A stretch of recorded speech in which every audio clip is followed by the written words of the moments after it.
There's a growing movement among educators who believe in order to best reach students who learn in different ways, we need to change our understanding of what it means to be neurodiverse. One of those educators is Mary Clovance. She's the owner and clinical director of the Neurodiversity Family Center in Victoria. She's also a school counselor. Welcome to your morning.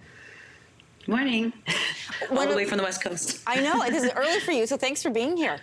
When people think about the term neurodiverse, they often think it refers to those on the autism spectrum. And I blame social media for this. There's a lot of people talking about neurodiversity on social media.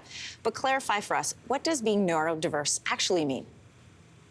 So neurodiversity is actually a blanket term. So it is everybody. Everybody's got like neurodiversity, right? So any human with a brain is neurodiverse. So, but what we're really talking about a lot of the time is neurodivergence. So we think of someone who's neurotypical and then someone who's neurodivergent, like myself. So I have ADHD, or someone who's autistic might be neurodivergent. So I think that's kind of a buzzword right now, is neurodiversity, because people think it means one specific thing, but it's actually including all humans. Where understanding that is so helpful is in the classroom. So let's touch on a couple of examples of teaching approaches that can really help learners of all kinds. The first is called the flipped classroom. That involves reversing the traditional classroom experience, taking the lessons at home, and then doing the work in class. Why is this effective? Oh, I love this concept because a lot of the learning isn't actually done by absorbing information. So let's say a student is in a flipped classroom. So the teacher might have a video online on YouTube. So they can go onto YouTube, they can watch the teacher lecture, they can speed it up. Someone like me, I need it sped up. Someone might need to slow it down. They might need to pause, write some notes. So you can really take your time to absorb the information. And then the actual learning is really done in the classroom when you get to discuss the concepts, when you get to ask the questions to the teacher. It's the engagement piece, because often what you'll do is you'll go to class, get a lecture, and then they're like, okay, go home and do the homework. When that's really the real learning, right? And if you don't have a teacher to ask questions, you get stuck. And how much are you actually absorbing at that time? I have a child who actually came up with that system themselves because the other way just wasn't working for them.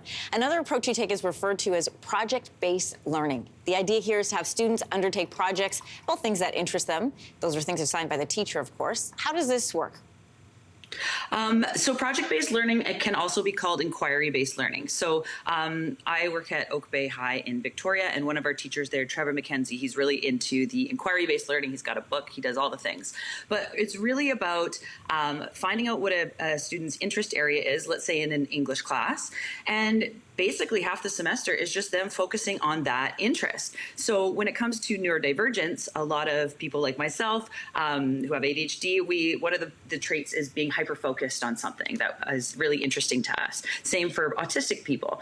So if I can pick something I really like, I can do, like, let's say, example, maybe essential oils. I can write some articles about it. I can do a research paper. I can do all this stuff about something I actually care about, which is going to make me engaged, interested, hand things in on time, which of course negates some of the negative effects that ADHD can have when it comes to like time management. But if I'm into it, I'm going to get that stuff done right away. Regardless of which approaches are taken, how do we need to shift our attitudes towards neurodivergent learners in order to best reach them in the classroom? Well, I think what happens is we think, oh, it's neurodivergent folk are the other, but it's really not. Whatever is going to work for us is going to work for everybody. So my biggest complaint, I have to say, is people will say, well, why can't they just sit still? Why can't they just, stay focused? Instead of focusing on why can't they just, why don't we just accept that that's a difficulty for them and make things work? So I really like to focus on changing the environment. So let's say a student is a shifter. I was expecting myself to be shifting a lot during this interview.